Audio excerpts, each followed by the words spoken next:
నేను ఒక 5 నిమిషాల ప్రెస్ మీట్ ఉంది నాది. ముఖ్యంగా ప్రెస్ మీట్ యొక్క ముఖ్య ఉద్దేశం, కాంగ్రెస్ గవర్నమెంట్ వచ్చిన వెంటనే రాష్ట్ర ముఖ్యమంత్రి రేవంత్ రెడ్డి గారు, అట్లాగే బట్టి విక్రమార్క గారు, డిప్యూటీ సీఎం ఉత్తమ్ కుమార్ రెడ్డి గారు ప్రధానంగా ఇరిగేషన్కి సంబంధించిన ప్రాజెక్టుల మీద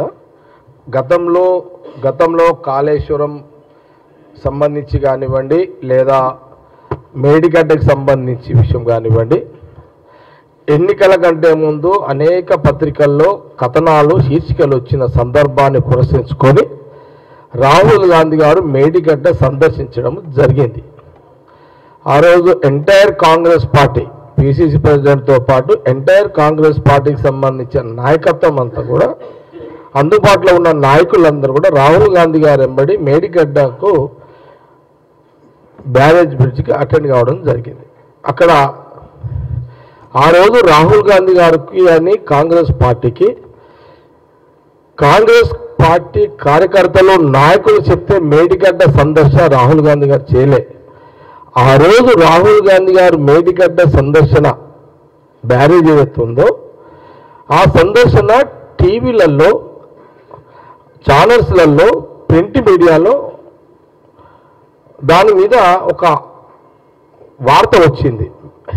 బ్యానర్ ఐటమ్ హెడ్లైన్లో వార్త వచ్చింది, మేడిగడ్డ పిల్లరు డ్యామేజ్ అయింది.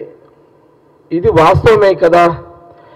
ఈ మాట నేను ఎవరికి చెప్తున్నా, మీడియా ద్వారా కాంగ్రెస్ పార్టీ ఎవరిని అడుగుతున్నదంటే కేసీఆర్ గారిని, అట్లాగే కేటీఆర్ని, అట్లాగే హరీష్ రావుని. ఎందుకంటే ఆయన గతంలో ఆయన మాజీ ఇరిగేషన్ మినిస్టర్ కాబట్టి. చాలా సింపుల్ మ్యాటర్, క్వశ్చన్ ఇదిగా. రాహుల్ గాంధీ గారు మాతో మేము స్వయంగా పోయినటువంటి విషయం రాజకీయం కాదు, మేము పోతేనేమో రాజకీయం.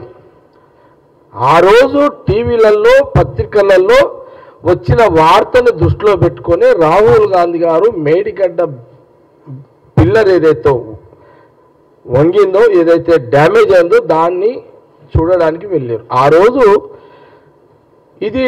ఇది ప్రజల సొమ్ము, ఇది దుర్వినియోగం కావద్దు, ఇది వృధా కావద్దు అని రాహుల్ గాంధీ గారు అన్న మాట కాంగ్రెస్ పార్టీ గవర్నమెంట్లోకి వచ్చిన వెంటనే ఆ బ్రిడ్జికి సంబంధించిన పిల్లల మీద ఎంక్వైరీ చేయించి సంబంధిత అధికారులు, కాంట్రాక్టర్లు, ఆ శాఖకు సంబంధించిన ఎవరైతే మాజీలు ఉన్నారో వాళ్ళ మీద చర్యలు ఉంటాయని రాహుల్ గాంధీ గారు ఇచ్చిన ఆ రోజు డైరెక్షన్. ప్రభుత్వం అంటే ప్రజల సొమ్ముని కాపాడేదే ప్రభుత్వం.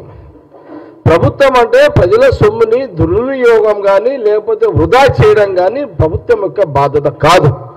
ట్యాక్సీల ద్వారా వచ్చిన డబ్బుని, పన్నుల ద్వారా వచ్చిన డబ్బుని సరైన పద్ధతిలో సక్రమంగా ప్రజలకు, రైతులకు, మహిళలకు, యువకులకు పథకాల ద్వారా అందించడమే ప్రభుత్వం యొక్క లక్షణం. అందులో భాగంగానే రాహుల్ గాంధీ గారు ఇచ్చిన డైరెక్షన్ అది.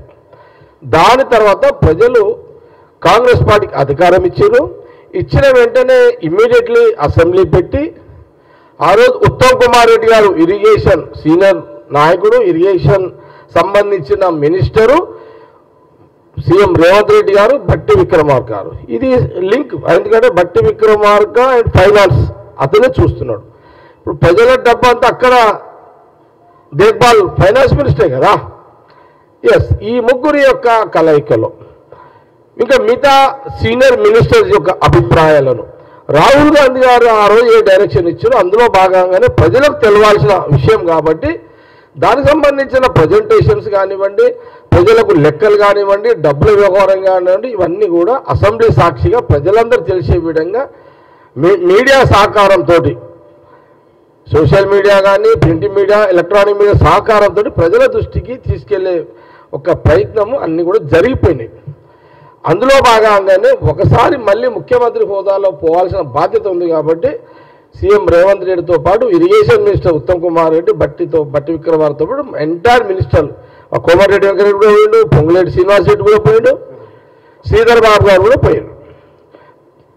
అట్లాగే జీవన్ రెడ్డి గారు కూడా అక్కడ ఉన్నారు, ఎమ్మెల్సీ మొదటి నుంచి కూడా కరీంనగర్ ఆ ప్రాంతానికి సంబంధించి వాళ్ళు కాబట్టి పొన్నం ప్రభాకర్ కానివ్వండి, పొన్నం ప్రభాకర్ గారు. మేమేమంటున్నామంటే అది అయిన తర్వాత ఒక బహిరంగ సభలో ఈ రాష్ట్ర మాజీ ముఖ్యమంత్రి కేసీఆర్ గారు స్వయంగా అన్న మాటలు మీకు తెలియజేస్తున్నాం. వారు ఏమన్నారు, మేడిగడ్డ విషయంలో ఇది మేడిగడ్డనా బొందల గడ్డనా అని ఒక మాజీ ముఖ్యమంత్రిగా నల్గొండలో అన్నాడు. అదే నల్గొండ సభలో మాజీ ముఖ్యమంత్రి కేసీఆర్ గారు మీది మేడిగడ్డనా బొందల గడ్డనా, ఎందుకు మీరు పోతున్నారు అని అన్నాడు. ఇది ఒక మాజీ ముఖ్యమంత్రి అనాల్సి ఆడేమి వీకనికి పోతుర్రా అని అన్నాడు. ఇది ఒక మాజీ ముఖ్యమంత్రి కేసీఆర్ గారు 9 ఏళ్ళు ఒక ముఖ్యమంత్రిగా మీరు పనిచేసి ఆడేం వీకనికి పోతుర్రా అంటే మరి మా రేవంత్ రెడ్డి గారు సీఎం కానీ లేకపోతే కోపం రాదా? మా ఉత్తమ్ కుమార్ రెడ్డి కోపం రాదా? అరే నువ్వు అన్నట్టే పీకనికే పోతున్నామే అనుకో, పీకనికే పోతున్నావు. ఏం పీకనికే పోతున్నాము? నువ్వు ఏం పీకనికే పోతున్నావు అనేది మాకు అర్థం కాలే. జనాలు ఏం అర్థం చేసుకున్నారో మాకు తెలియదు. నీ కార్యకర్తలు ఎందుకు సబ్బర్లు కొట్టిరో మాకు తెలియదు. మేము ఎందుకు పోయినామంటే నీ అవినీతిని పీకనీకి పోయినాము. నీ ఆడ నువ్వు ఎన్ని సంచులు కట్టినావు అవన్నీ వీకనీకి పోయినాము. సీఎం రేవంత్ రెడ్డి కానీ, బట్టి విక్రమార్క కానీ, ఉత్తమ్ కుమార్ రెడ్డి శాఖ మినిస్టర్గా అక్కడ శ్రీధర్ బాబు గారు, జీవన్ రెడ్డి గారు, పొన్నం ప్రభాకర్ గారు. ఎందుకంటే మా కోమన్ రెడ్డి గారు కూడా చాలా పూర్తి అవగాహన ఉంది. మా రాజగోపాల్ రెడ్డి కూడా తెలుసు, ఎందుకంటే వాళ్ళకి ఇంత టచ్ ఉంటుంది సబ్జెక్ట్ అంతా. అరే ఇది ఇప్పుడు కొడుకు వేదాలు చెప్తాడు, రేవంత్ రెడ్డి అట్లా మాట్లాడుతున్నాడు, సీఎం హోదాలు. హరీష్ రావు కథలు చెప్తున్నాడు, పిట్ట కథలు చెప్తున్నాడు. నేను హరీష్ రావు చెప్తున్నా, మిస్టర్ హరీష్ రావు నువ్వు ముందు మీ మామకు చెప్పుపోయి, మామ నువ్వు అట్లా మాట్లాడకు. మరి మాట్లాడితే అవతల కూడా అసలుటల్లే ఉన్నారు. మరి నిజంగా ఏం చేస్తారో తెలియదు కదా. ఇప్పుడు మాజీ ముఖ్యమంత్రి అసలు మాటలు మాట్లాడితే మరి యువకులు ఉన్న క్యాబినెట్లంతా ఇప్పుడు అంతా యంగ్ లీడర్స్. నువ్వు ఎంత కేసీఆర్ గారి వయసు ఎంతో నాకు తెలియదు. 70 ఏళ్ళ పెద్ద మనిషివే నీకు అంత రోషం ఉంటే, కోపం వస్తే వయసులో ఉన్నా మరి రేవంత్ రెడ్డికి ఎంత రావాలి, లేకపోతే బట్టికి ఎంత రావాలి, ఉత్తమ్ మళ్ళా మా పొన్నం ప్రభాకర్, జీవన్ రెడ్డి గారు 70 ఏళ్ళైనా ఆయన గట్టోడే. అరే ఏం కాబట్టి హరీష్ రావు ఫస్ట్ పోయి మీ మేనమామకు సంజాయించు. కేటీఆర్ కూడా నేను ఏం చెప్తున్నా అంటే, నువ్వు కూడా రాజకీయాలు ఏదో చాలా భవిష్యత్తులో ఎదగాలని అనుకుంటున్నావు, కొంత మీ నాయనకు సంజాయించు. నాయనా ఇట్లా అనకు, నువ్వు స్లిప్ అయినావు, నువ్వు ఒక స్లిప్ అయితే వాళ్ళు 100 స్లిప్ అవుతారు అని చెప్పు. కేసీఆర్ ఒక్కడు ఏదో మా వాళ్ళు 100 తిట్టేస్తారు. కాబట్టి ఇది అసలు చరిత్ర ఇది. కాబట్టి ఇప్పుడు మరి మీ నాయననే అన్నాడు కేటీఆర్, మేడిగడ్డ బొందలగడ్డ మీ నాయనే అన్నాడు. మరి ఒకటిన చలో మేడిగడ్డ అన్నావు, కాళేశ్వరం అన్నావు. ఒకటిన చలో మేడిగడ్డ కాళేశ్వరం ప్రాజెక్టులన్నిటినీ సందర్శిస్తామని అన్నావు. మీరు 9 ఏళ్ళు సందర్శించి ఆడ పండుకొని, ఆడ కుర్చీలు వేసుకొని కూర్చొని, సంచులు నింపుకొని, ఎవరు నింపుకున్న పేరు ఇప్పుడు తర్వాత చెప్తా. వాళ్ళు ఎవరు, ఇంకా అధికారులు ఎవరు, దాని కాంట్రాక్టర్లు ఎవరు, టైం వచ్చినాడు చెప్తాం మళ్ళీ అది. కాబట్టి నేనేమంటున్నంటే, లేకపోతే సందర్శన పేరు మీద గుంతలో తోవిపెట్టిన పైసలు ఏమైనా తీసుకురానికి పోతురా? మీరైనా అన్నాడు కదా, ఇలా ఆడే బొందలగడ్డ అని ఆయనే అన్నాడు కదా. అసలు మొదలు మీ నాయన అన్న మాట క్లారిఫై చేయండి హరీష్ రావు కేటీఆర్ ఏమని ఇది డ్యామా అది బ్రిడ్జ్ మేడిగడ్డ బ్యారేజ్ అది బ్యారేజా బొందలగడ్డన మీ నాయన కేసీఆర్ అన్న మాటలకు ముందు మీరు దీని మీద క్లారిఫై చేయాలి చేసే అంతవరకు as a Congress party working ప్రెసిడెంట్గా నేను మిమ్మల్ని వదలా ఇదే కేసీఆర్ గారితో ఏ మేడిగడ్డ బ్యారేజ్ బొందలగడ్డ అన్నాడో అది బొందలగడ్డ కాదు అది ప్రజల గడ్డ అని నువ్వు చెప్పేంత వరకు కాంగ్రెస్ పార్టీ ఈ డిమాండ్ని వదిలిపెట్టదు ఇక నేను ప్రతి ప్రెస్ మీట్లో అడుగుతుంటాయి ఇక ప్రతి దగ్గర అడుగుతుంది క్లారిఫై చేయాల్సిందే ప్రజలకు తెలంగాణ ప్రజలకు మీరు క్లారిఫై చేయాలి చెప్పకపోతే మీరు ప్రశ్నగా మిగిలిపోతారు ఇది చేయి ముందు నువ్వు ఆడ ఏదో మామూలు పోయారు కదా మా ముఖ్యమంత్రి మా మంత్రులు పోయారు కదా నువ్వేదో ఆడపోయి నువ్వు కొంత సినిమా చూపెట్టాలని నువ్వు ట్రై చేస్తున్నావు కాబట్టి ఇది చెప్పాలి ఇది ప్రజలు ఆలోచన చేయాలని నేను మీడియా ద్వారా మరి ఈ ప్రశ్నలన్నీ కూడా నేను ఈ సందర్భంగా అడగడము తెలియజేయడము ప్రజలు ఆలోచన చేయాలని కూడా నేను ఈ సందర్భంగా మీడియా ద్వారా యావత్ తెలంగాణ ప్రజల దృష్టికి తీసుకెళ్ళడం కూడా జరుగుతుంది అయిపోయింది ఆ ప్రెస్ మీట్ అయిపోయింది లేదు ఇంకా కాలే నాకు తొందర పడకు టెంప్ట్ కాక అప్పుడే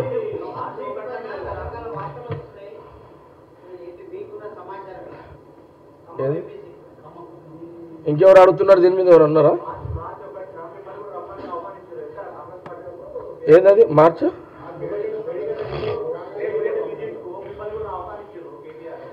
నేనేమంటున్నా అంటే నేను కేటీఆర్కి ముందు ఒకటే ప్రశ్న మేము మా ముఖ్యమంత్రి పిలిచినప్పుడు కాంగ్రెస్ పార్టీ ముఖ్యమంత్రి పిలిచినప్పుడు మేడిగడ్డకు రండి అనే హావా అసెంబ్లీ పిలిచినప్పుడు ప్రతిపక్ష నాయకుడు కేసీఆర్ గారు రాలే చర్చకు రాలే నంబర్ 1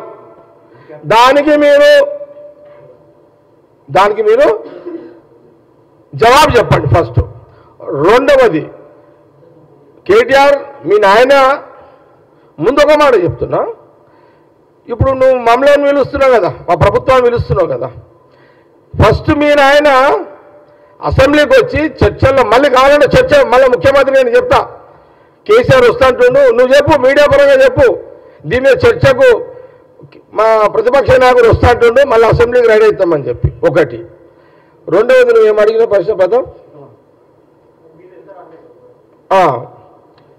ఇప్పుడు ప్రభుత్వం పిలిచినప్పుడు ప్రతిపక్ష నాయకుడు రాలే ప్రతిపక్ష నాయకుడు పిలిచే అర్హత ఉందా అని కాంగ్రెస్ పార్టీ ప్రశ్నిస్తున్నది ప్రభుత్వం పిలిచింది నిన్ను ప్రతిపక్ష నాయకుడు కేసీఆర్ని ప్రభుత్వం పిలిచినప్పుడు నువ్వు ఎందుకు పోలేదు దీనికి జవాబు చెప్పి అప్పుడు నువ్వు మమ్మల్ని ఆహ్వానించు మేము మొదలు పత్రిక ఇచ్చినాం కదా నువ్వు మా పత్రికకు రెస్పాండ్ కాలేదు ప్రభుత్వం మేము ఇచ్చిన ఆహ్వానానికి నువ్వు రెస్పాండ్ కానప్పుడు నీ ఆహ్వానము అడగాలనా వద్దా అనేది జ్ఞానం నీకు ఉండాలనేదే కాంగ్రెస్ పార్టీ తెలియజేస్తుంది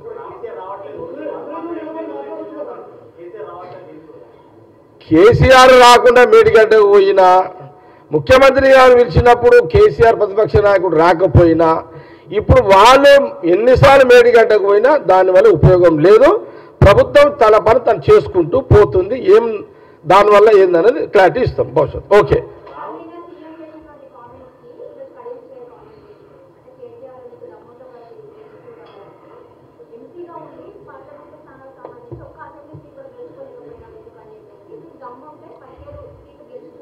అని ఎవరన్నారు కడియమి శ్రీహరి కౌంటర్కి వాల్యూ లేదు నో కామెంట్స్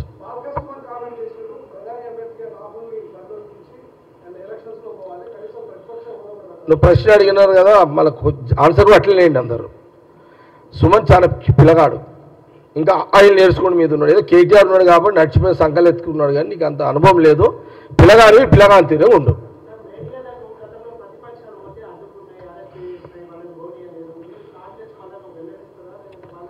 ముఖ్యమంత్రి గారు చెప్తారు దీనికి ఇంకా నేను గవర్నమెంట్ పరంగా మీరు ముఖ్యమంత్రి గారు లేదా మా ఇరిగేషన్ మినిస్టర్ని అడగాల్సిన ప్రశ్న అది మళ్ళీ వస్తా రాజు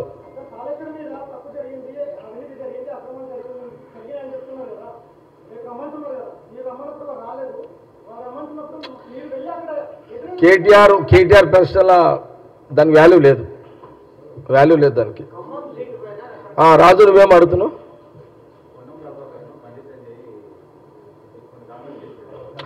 బండి అరే పొన్నం ప్రభాకర్ మీద కదా. ఓకే, మంచి క్వశ్చన్ వేసినావు. అవును, నేను మా పొన్నం ప్రభాకర్ మినిస్టర్ గారిని బండి సంజయ్ కామెంట్స్ చేసిండు. ఏదో వాళ్ళ ఆ తల్లి గురించి మాట్లాడిండు. తల్లి గురించి నేను చాలా సందర్భాల్లో కూడా చెప్పిన, మీరు శ్రీరాముడు దేవుణ్ణి మళ్ళీ కూడా చెప్తున్నా, అసలు దునియాలో బండి సంజయ్ ప్రధానమంత్రి కిషన్ రెడ్డి తప్పితే ఎవరు మొక్తలేరు అంత బిల్డప్ ఇస్తున్నారు వీళ్ళైతే. అసలు ఎవరు ప్రజలు దేవుని మొక్తలేరు, వీళ్ళే మొక్తున్నట్టు ఫీలింగ్ అమ్మాయిలది. శ్రీరాముని దేవుణ్ణి సీతమ్మని దేవుళ్ళని అసలు వీళ్ళు ముగ్గురు నలుగురే ఈ 5-6 మంది వీళ్ళే మొక్కుతున్నట్టు ఒక ఫీలింగు, ఆ బిల్డప్, అసలు విచిత్రమైన ప్రకటనలు వాళ్ళని చూస్తే. సరే అనుకుందాము, బండి సంజయ్ శ్రీరాముడు, నిన్న మా జీవన్ రెడ్డి గారు కూడా చెప్పారు, ఎమ్మెల్సీ పెద్ద మనిషి కూడా చెప్పాడు, శ్రీరాముడు ఆదర్శమూర్తి.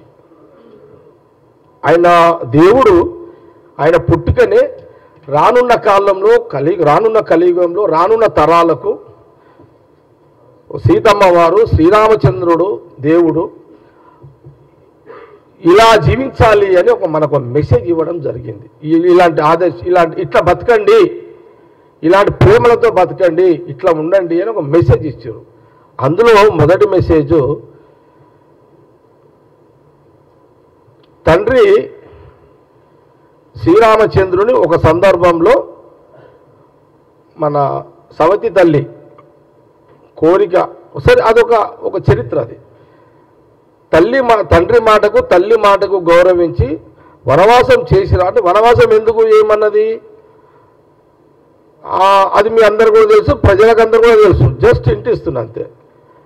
అక్కడ రావణాసురుడు అనేవాడు ఉన్నాడు, ప్రజలు ఇబ్బంది పడుతున్నారు అని అదొక బ్యాక్గ్రౌండ్, అది సబ్జెక్టు. కానీ మీరు ఏ శ్రీరామచంద్రుని దేవుణ్ణి మీరు పేరు మీద ఓట్లు అడిగి మీరు బతుకుతున్నారో, ఆ శ్రీరామచంద్రుడు దేవుడు తల్లి మాట తండ్రి మాట గౌరవించి 14 ఏళ్ళు అడవి పోయిండే, అలాంటి ఆదర్శవంతుని యొక్క పేరుతోటి మీరు బతుకుతున్నారే.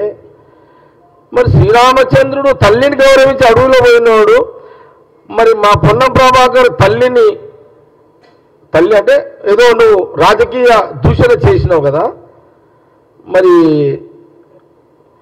శ్రీరాముని యొక్క ఆదర్శాలకు నీకు లేనట్టే కదా. పొన్నం ప్రభాకర్ తల్లి పట్ల నువ్వు ఒక మాట ఏదైతే అన్నావో, శ్రీరాముడు ఓట్ల కోసమే శ్రీరాముడు దేవుడు వాడుకున్నట్టే కదా. ఆయన తల్లిని గౌరవించినప్పుడు నీకు ఆల్రెడీ తల్లిని గౌరవించి పించాలరా వెదవా అని మీ అసంటోళ్ళు చెప్పనికనా ఇది. ఆయన బహుశా ఇసంటోళ్ళు ఇలాంటి మూర్ఖులు బహుశా రావచ్చు అనే ఉద్దేశంతో తల్లి గౌరవాన్ని, సౌతి తల్లి గౌరవాన్ని, తండ్రి యొక్క మాటలు విలువిచ్చే ఒక కొడుకుగా ఒక మెసేజ్ మనకి ఇచ్చిండు, భావి తరాల ప్రజలకు ఇచ్చిండు శ్రీరామచంద్ర భగవానుడు. దీని ఒకదానికి జవాబు చెప్పు బండి సంజయ్.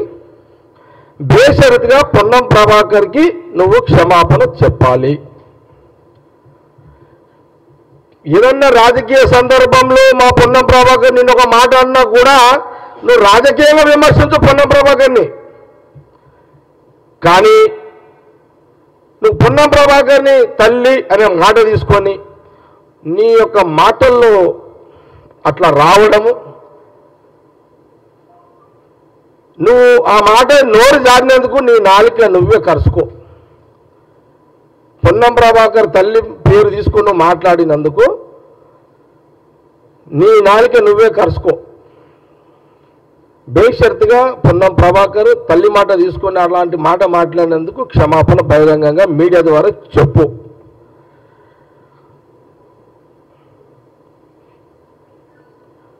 ఇప్పుడు లేదంటవా మా పొన్నం ప్రభాకర్ ఊకోడు, ఎవరికైనా అమ్మని తిరిగితే కోపం వస్తుంది. మీ అమ్మని ఒక మాట అంటే నీకు రాదా బండి సంజయ్? ఇక నువ్వు రాకపోతే ఇక దాన్ని మేమేం చేయలేం. నువ్వు అన్నదైతే ఇప్పుడు సంజయ్ అన్న మాట అయితే వాస్తవమే కదా. నువ్వు అన్న మాటను బేషరతుగా పొన్నం ప్రభాకర్కి మినిస్టర్ గారికి అట్లాగే వాళ్ళ అమ్మ పేరు మీద వాడినందుకు నువ్వు బేషరతుగా క్షమాపణ చెప్పు. రాజకీయంగా నువ్వు పొన్నం ప్రభాకర్ నువ్వెంత తీరుతావా, పొన్నం ప్రభాకర్ మినిస్టర్ నిన్నెంత తీరుతాడా, మీరిద్దరు ఏమన్నా కొట్టుకున్నారా కరీంనగర్లో రాజకీయంగా. కానీ ఇలాంటి మాట వచ్చినందుకు బేషరతుగా నువ్వు క్షమాపణ చెప్పు, అది నీకే మంచిది. లేకపోతే మా వాళ్ళు మీ వాళ్ళు కొట్టుకున్నాడు ఇదంతా పంచాయతీ ఎందుకు ఇదంతా, లేకపోతే కాంగ్రెస్ వాళ్ళని పంచాయతీ పెట్టడానికే నీ బీజేపీ వాళ్ళని రెచ్చగొట్టడానికి ఈ ప్రసంగం చేసినావా. నేను ఇట్లా పొన్నం ప్రభాకర్ వాళ్ళ అమ్మని ఇట్లా అంటే అటు కాంగ్రెస్ వాళ్ళు వాళ్ళు మీద అటాక్ చేస్తారు, ఇక్కడ నుంచి బీజేపీ వాళ్ళు కార్యకర్తలు అటాక్ చేస్తారు. దీన్ని అడ్వాంటేజ్గా తీసుకొని నువ్వేదైనా గెలవాలని ఏదో డిజైన్ గుంజుకున్నావా. దీన్ని కొన్ని ప్రశ్నలు అనుమానాలు వస్తున్నాయి మాకు కూడా. కాబట్టి ఇప్పుడు దీని మీద ఇది ఏం ఒడిచిపోలే పంచాయతీగా. బండి సంజయ్ పొన్నం ప్రభాకర్ అమ్మని తిట్టేంత వరకు ఈ పంచాయతీ తిట్టినానికి క్షమాపణ చెప్పేంత వరకు ఈ పంచాయతీ వస్తూనే ఉంటుంది బండి సంజయ్కి.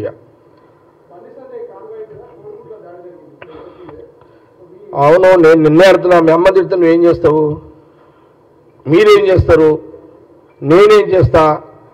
బండి సంజయ్ కూడా అమ్మని తిడితే ఏం చేస్తావు, కోపం రాదా? సహజమే కదా, ఈ కోపంలో ఇవన్నీ జరుగుతాయి. తప్పైంది అని నువ్వు క్షమాపణ చెప్పేసుకో. ప్రభాకర్కి పంచాయతీ వచ్చిపోతుంది కదా. సూదితో గుడ్డలా కింద తీసుకుంటున్నాను, సూదితో పోయేది గడపరదా కింద తీసుకుంటున్నాను ఇదంతా. ఓకే సరే, ఇది అయిపోయింది నా ప్రశ్న. నువ్వేమో అడుగుతున్నావు చెప్పమ్మా.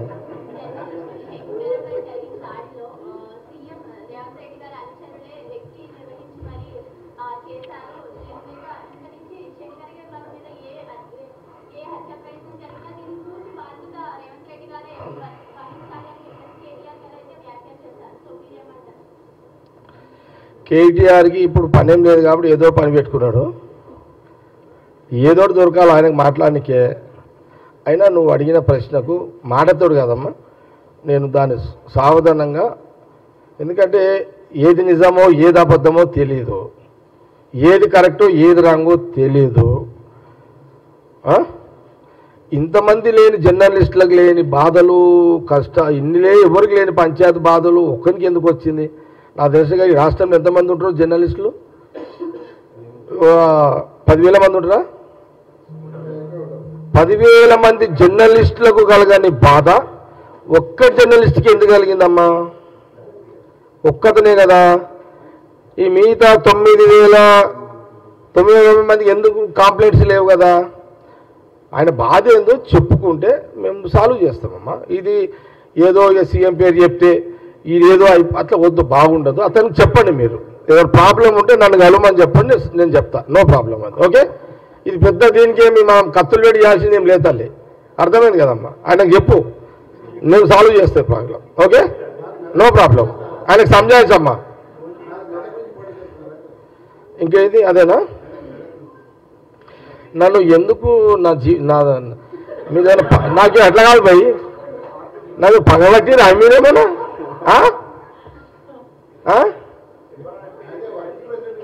నేను కూల్ నాకు అర్థం కాలేదండి. ఈ మెదక్ పంచాయతీ నన్ను ఇడుస్తూనే లేదు. ఎప్పుడు మీరు ప్రెస్ మీట్ పెట్టినా మీరు నన్ను ఈ మెదక్ కథ ఏంది అంటున్నారు, కథనాలు వస్తున్నాయి నాకు. మళ్ళీ చెప్తున్నా, మళ్ళీ ఇక కూల్గా చెప్తున్నా మీకు, ప్లీజ్ నేను కూల్గా చెప్తున్నా. దయచేసి నా రిక్వెస్ట్ ఏంటంటే, తెలంగాణ ప్రజలకు నా ప్రాంత ప్రజలకు కానీ ఎవరికన్నా అనుమానాలు ఉన్నా, ఎవరికన్నా నా శీల పరీక్ష నాతో పెట్టాలనుకున్నా రాజకీయంగా, లేకపోతే ఇంకేదన్నా ఉన్నా, నేనేం చెప్తున్నా అంటే, నేను మెదక్ పార్లమెంట్ నుంచి పోటీ చేయాలని నాకు ఇంట్రెస్ట్ లేదు. ఇది క్లోజ్ చేయండి ఇక ప్లీజ్. నేను మెదక్ పార్లమెంట్ నుంచి పోటీ చేయాలని నాకు ఇంట్రెస్ట్ లేదు. ఒక అవకాశం వచ్చింది, టైం బాగలేక నేను ఓడిపోవడం జరిగింది. ఓడిపోవడానికి మళ్ళీ ఏదైనా అడిగితే మీకు చెప్తా, కానీ మీ ఏదైనా డౌట్స్ ఉంటే చెప్తాను, నాది ప్రెస్ మీట్ కాదు ఇది. మీరు ప్రశ్నలు అడుగుతున్నా, నేను జవాబు చెప్తున్నా. కొంత మీరు మిమ్మల్ని కూడా మీ మాటలకు మీ ప్రశ్నలకు నేను గౌరవించాల్సిన అవసరం నాకు ఉన్నది. ఎందుకంటే తెలంగాణ ప్రజలు కొంత సెక్షన్ ఏమేమి ఆలోచన చేసుకుంటారో అవి మీరు ప్రశ్నలు అడుగుతున్నారు. కాబట్టి మెదక్ పార్లమెంటు నేను పోటీ చేయాలని నేను ఆలోచన లేను, నిలబడతాని ఎక్కడ చర్చ లేదు.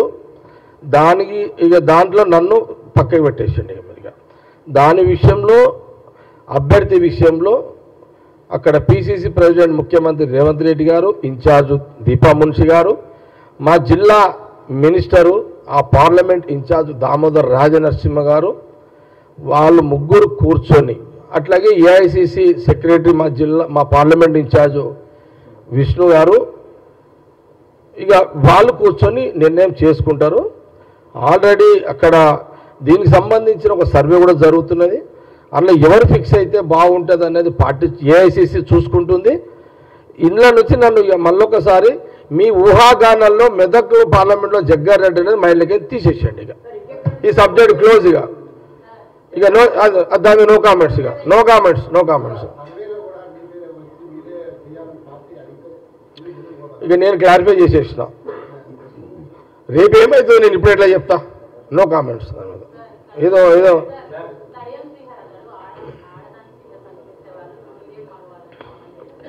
ఎవరు కడియం శ్రీహరి వయసు ఎంత? ఏమా చెక్ చేసుకొని చెప్పండి అమ్మా. మళ్ళీ ఆయన అడిగింది అడిగితే మళ్ళీ నేను ఒక శ్రీహరి మళ్ళీ చెక్ చేసుకోండి అమ్మా. కిషన్వేణి TV5 కిషన్వేణి ఇది శ్రీహరి కామెంట్స్ కరెక్ట్గా చెక్ చేసుకొని నేను మళ్ళీ రేపు ప్రెస్ మీట్ పెట్టినప్పుడు అడగండి, చెప్తా. సారీ,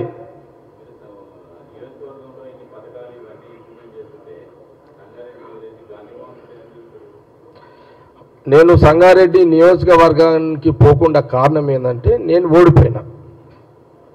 అఫీషియల్గా నేను అక్కడ లేను.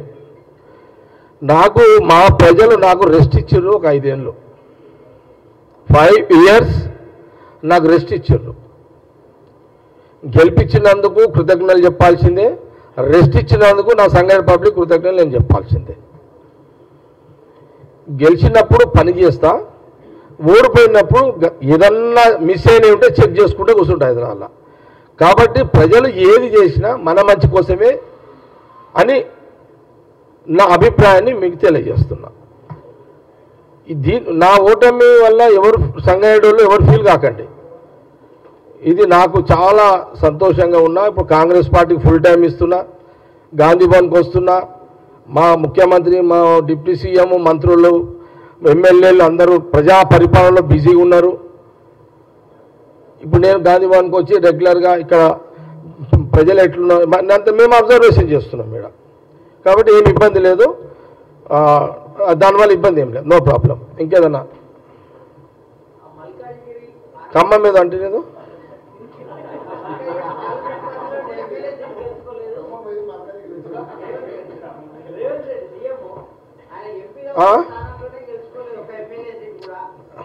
వద్దదు బాగుండే గవర్నమెంట్ వచ్చింది, అయిపోయింది సీను, అయిపోయింది.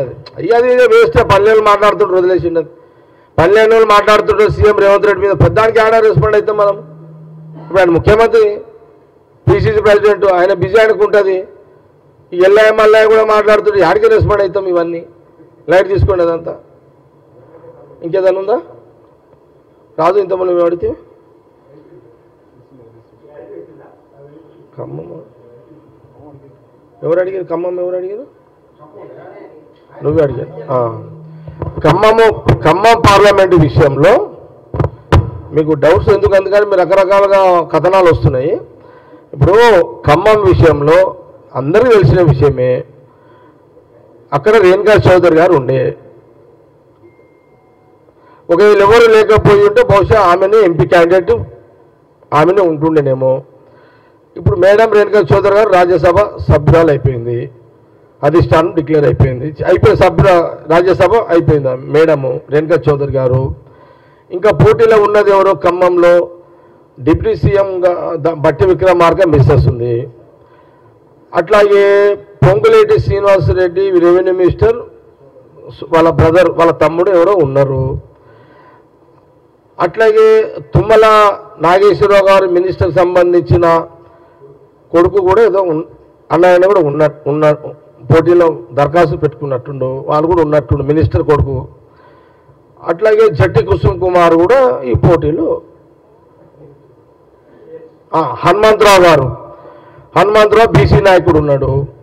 అట్లాగే జట్టి కుసుమ్ కుమార్ కూడా పోటీలో ఉన్నాడు, దరఖాస్తు పెట్టుకున్నాడు. బీసీల పక్షాన నాకు ఇవ్వాలని హనుమంతరావు గారు మాట్లాడుతున్నారు.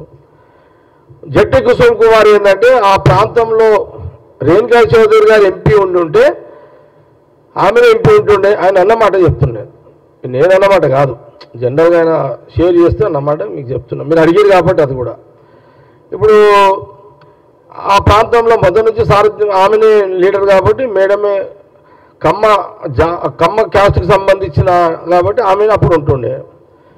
ఆ ప్రాంతంలో ఆ ప్రాంతం అంతా కూడా కమ్మకు సంబంధించిన సామాజిక వర్గము చాలా పెద్ద మొత్తంలో ఉంటారు కాబట్టి అదొక చర్చ రెగ్యులర్గా జరుగుతుంటుంది. ఇప్పుడు కమ్మ సమాజానికి సంబంధించిన మేడం రాజ్యసభ అయినాక ఒక జట్టి కుసుమ్ కుమార్ ఒక్కడే ఇప్పుడు కమ్మ సామాజిక వర్గం నుంచి ఉన్నాడు. నాకు ఇప్పుడు టికెట్ విషయంలో నేను చెప్పేది కాదు, ఇది నా పరిధిలో లేని అంశం. ఇది జస్ట్ మీరు మళ్ళీ సోషల్ మీడియాలో మీరు print media electronic media confuse కాకుండా. అయితే జట్టి కుసుమ్ కుమార్ ఆయన కమ్మ సామాజిక వర్గము, ఆయన మెజార్టీ మేడం లేదు కాబట్టి నాకు ఇవ్వండి అని, కమ్మ సామాజిక వర్గం నుంచి నాకు టికెట్ ఇవ్వండి అని ఆయన ఇక్కడ పిసిసి రేవంత్ రెడ్డికి చెప్పుకున్నట్టు నాకు సమాచారం. బట్టి విక్రమార్క గారికి, పొంగులేటి శ్రీనివాసరెడ్డి గారికి, తుమ్మల నాగేశ్వరరావు గారితో సిడబ్ల్యూసి మెంబర్ ఉత్తమ్ కుమార్ రెడ్డిని కలిసి ఆయన కూడా మాట్లాడినట్టు ఇదంతా ఆయన ప్రయత్నం చేస్తున్నాడు. ఆయన కూడా సీరియస్ ఆస్పిరెంట్ అదే కమ్మ సామాజికం నుంచి ఖమ్మం సీటు కావాలని జట్టి కుసుమ్ కుమార్ కూడా ఒక సీరియస్ ఆస్పిరెంట్ ఆయన కూడా. ఇప్పుడు ఢిల్లీ ఏఐసిసి వాళ్ళు, ఇప్పుడు సీఎం రేవంత్ రెడ్డి ఆ ముగ్గురు తుమ్మల నాగేశ్వరరావు గారు లేకపోతే పొంగులేటి గారు లేదా భట్టి గారు వాళ్ళు కూర్చొని, రేణుకా చౌదరి గారు కూర్చొని మరి కమ్మ సామాజికం ఉన్నటువంటి పూర్తిగా ఇతనే ఉన్నాడని మరి జట్టి కుసుమ్ కుమార్ గారికి ఇస్తారా, ఎందుకంటే ఆ సామాజిక వర్గం అడుగుతుంది అనేది ఇదంతా చర్చ జరుగుతుంది బయట. మరి ఆయనకే ఇస్తారా అది ఏఐసిసి డిసైడ్ చేస్తుంది, మన చేతిలో లేదు. వీళ్ళ అభిప్రాయం వాళ్ళు చెప్తారు. అది ఇక మిగతా ఆల్రెడీ ఎవరు ప్రయత్నం వాళ్ళు చేస్తూనే ఉన్నారు కదా. ఇక్కడ హనుమంతరావు గారు చేస్తున్నారు. కానీ కమ్మ సామాజిక వర్గం అనేది ఈరోజు వాళ్ళు ఒక పెద్ద రోల్ అక్కడ ఖమ్మంతో పాటు ఈ తెలంగాణ బార్డర్ అంతా కూడా కమ్మ సామాజిక వర్గం ఉంది. హైదరాబాదులో వాళ్ళది చాలా ఉంది. ఇప్పుడు మల్కాజిగిరిలో కూడా కమ్మ సామాజిక ప్రాతినిధ్యం చాలా ఉంటుంది. హైదరాబాద్లో మేజర్ పార్ట్ కమ్మ సామాజిక వర్గం ఉంది. ఆ క్యాస్ట్ గురించి చెప్తున్నా, మిగతా క్యాస్ట్ లేరని కాదు. మిగతా వాళ్ళు రెడ్డిలు ఉన్నారు, రాజులు ఉన్నారు, కాపులు ఉన్నారు, అందరు ఉన్నారు, అంతా ఉన్నారు ఇక్కడ. జస్ట్ మీకు వచ్చిన డౌట్లో జస్ట్ నేను అట్లా కన్ఫ్యూజ్ కాకుండా జస్ట్ మీకు కొంత అవగాహన కోసం మీకు తెలియజేయడం జరుగుతుంది. ఇది వచ్చిందా దీని మీద క్లారిటీ?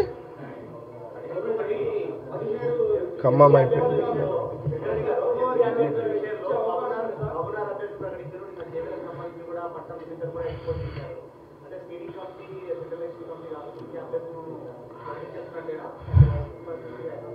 ప్రతాప్, నువ్వు అడిగిన క్వశ్చన్కి నేను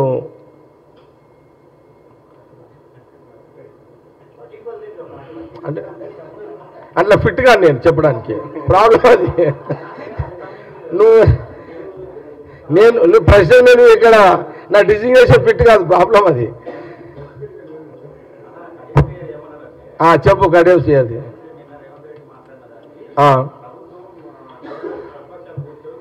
సరే, మీరు ఇంత అడుగుతున్నారు కదా, మీ ఎలక్ట్రానిక్ మీడియా నా మెసేజ్ ప్రజలకు పోతుందా లేదా? ఇదంతా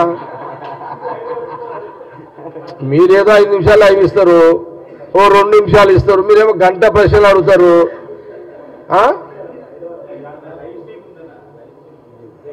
ఓకే ఉంటే నేను ఏమంటున్నానంటే మీ వాల్యుబుల్ ప్రశ్నలు అన్నీ జగ్గారెడ్డి ఒక వర్కింగ్ ప్రెసిడెంట్గా మీకు ఒక గాంధీ భవన్ ద్వారా తెలంగాణ ప్రజలకు ఒక ఇన్ఫర్మేషన్ పోతుంది.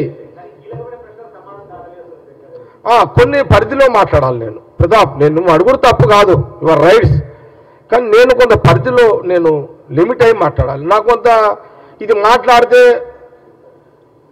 ఓకే అండి, నాకు కొంత ఉంటుంది కదా, నాకు కొంత డైరెక్షన్ ఉంటుంది, కొంత సిస్టమ్ ఉంటుంది అట్లా. కాబట్టి కొన్ని నేను చెప్పలేను, మీరు దాన్ని తప్పుగా భావించవద్దు. రాజు ఏం అడుగుతున్నాను ప్లీజ్.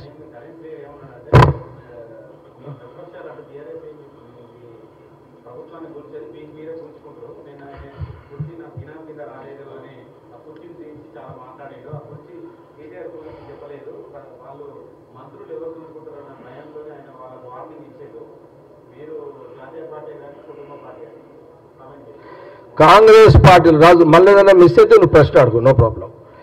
కాంగ్రెస్ పార్టీ కుర్చీల కోసం అడుగుడు, ఇది కాంగ్రెస్ పార్టీలో ఒక అడుగుడు తప్పు కాదు. వినండి, ఒక ఎగ్జాంపుల్ చెప్తాం మీకు, వినండి. ఎంబీబీఎస్ సీట్ కోసము ఒక తండ్రికి 2 కొడుకులు కాంపిటీషన్ ఉంటుంది. 2 అడుగుతారు. నాయన దగ్గర తండ్రి దగ్గర ఒక్కనికే డొనేషన్ పైసలు ఉంటాయి, 2 ఓనికి కట్టడానికే డొనేషన్ లేదు. ఇట్లా సమన్వయం జరుగుతుందా? జరగదు. ఇప్పుడు ఒక్కనికే డొనేషన్ ఉందని ఇంకో కొడుకు అడుకోద్దని రూల్ ఏం లేదు కదా, అవునా కదా? తండ్రి ఏం చెప్తాడంటే, అరే 2 అడిగిర్రా, పైసలు ఒక్కనికే ఉన్నాయి, నేను ఒక్కని కడతారా, మిగతాది ఇంకేదన్నా వేరేది ఇంకోటి ఇంకే బీటెక్ చేస్తావా, అది చేస్తావా, ఇది చేస్తావా అని అడుగురా, చేస్తా అని అంటాడు. ఇక్కడ కూడా సేమ్ అదే పరిస్థితి. అడుగుడు తప్పు కాదు కదా, అడిగిర్రు, ఒక్కరిని కుర్చీ మీద కూర్చోబెట్టిర్రు, మిగతా వాళ్ళందరూ పక్క కూర్చున్నారు కదా. మాకు ఇక్కడ తండ్రి తల్లి అంత దైవం ఎవరు కాంగ్రెస్ పార్టీలో? సోనియా గాంధీ, రాహుల్ గాంధీ, అంతే కదా. కాబట్టి కడియం శ్రీహరి అది ఎగిరే అది ఒక గాలిపట జీవితం. కడియం శ్రీహరిది గాలిపట జీవితం. ఆ పతంగి ఎక్కడ పోతుందో ఏమవుతుందో ఆయన పరిశీలన ఉన్నాడు. ఆయన ఎన్నికల కంటే ముందు పిచ్చి పిచ్చిగా చేసిండు, టైం బాగుంది, టికెట్ ఇచ్చిండ్రు. ఇప్పుడు కూడా ఏం అర్థం కాక ఆయన మాట్లాడుతున్నాడు. ఆయన ఇబ్బందులు ఆయనకు ఉంటాయి రాజకీయంగా. కాబట్టి కడియం శ్రీహరి ప్రతిదానికి జవాబు చెప్పాల్సిన అవసరం కాంగ్రెస్ పార్టీ ప్రభుత్వానికి లేదు.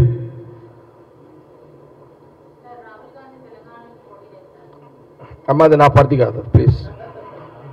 రాజు ఇది క్లారిటీ ఉందా, ఇంకేమన్నా డౌట్? సరిపోయిందా? ఏది ఏం మాట్లాడతావు నువ్వు కడియం శ్రీహరి? ఏమైనా అర్థం ఉందా? నువ్వు ఏం మాట్లాడుతున్నావు? నువ్వు ట్రైనింగ్ లేదు, నీకు ట్రైనింగ్ ఇస్తారా? నీ పొలిటికల్ ట్రైనింగ్ లేనట్టుంది. నేను ఇస్తారా నీకు? ప్రాంతీయ పార్టీ అచ్చా, నువ్వు కేసీఆర్ అంతకుముందు చంద్రబాబు నాయుడు దగ్గర పనిచేసినావు కదా నువ్వు. మరి నాడు చంద్రబాబు నాయుడు చెప్పింది విన్నావా, చంద్రబాబు నాయుడు కొడుకు చెప్పింది విన్నావా? ఈయన కేసీఆర్ చెప్పింది విన్నావు కదా.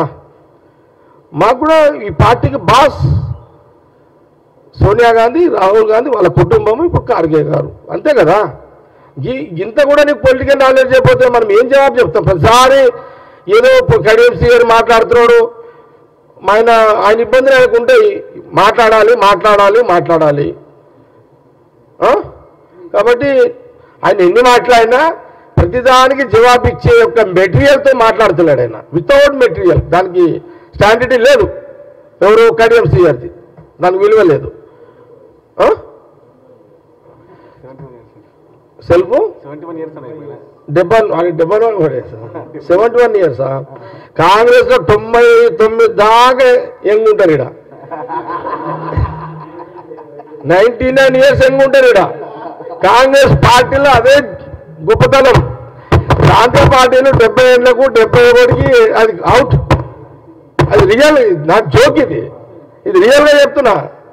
19 ఇయర్స్ లాస్ట్కి ఇంకా 100 years కాగా ఇంకో గంట అయితే పోతున్నాక కూడా ఈడ మా దగ్గర ఈడ ఉంటుంది. లేలే ఈడ ఆ గుర్తింపు కాంగ్రెస్లో ఉంటుంది. ఇప్పుడు రోషయ్య గారు ఎంత చెప్పు కదా. అంతే నేనేమంటున్నంటే కాంగ్రెస్ లైఫే పొలిటికల్ లైఫే వేరు. ఈ పార్టీలో ఉన్నోడు 100 ఏళ్ళు బతుకుతాడు పక్క, ఆ ప్రాంతీయ పార్టీలో కొన్నేళ్ళు. ఎందుకంటే ఆడు ఇది అంత ఉండదు కదా. లేలే ఇంకా కడియం శ్రీహరి కొంత ఆయన అదే ఆ పార్టీలో లీడరు, ఇప్పుడు ఎమ్మెల్యే కాబట్టి ఆయన కొన్ని విషయాలు ఏదో మాట్లాడాలని కూడా చెప్తాడు. కానీ ఆయన మాట్లాడే ప్రతి దానికి కూడా మనము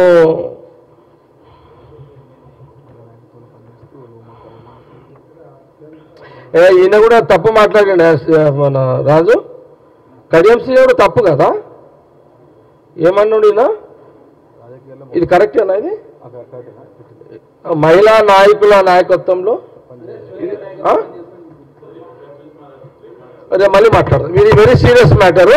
ఇది సపరేట్ ప్రెస్ మీట్ పెడతాం మీకు దీని మీద, మీకు క్లారిఫై చేసుకొని. ఎందుకంటే మీరు గాంధీభవన్ మీడియా మీకు కొంత పూర్తి అవగాహనతో రేపు పెట్టండి అమ్మా. ఏమ్మా? ఓకే సరే.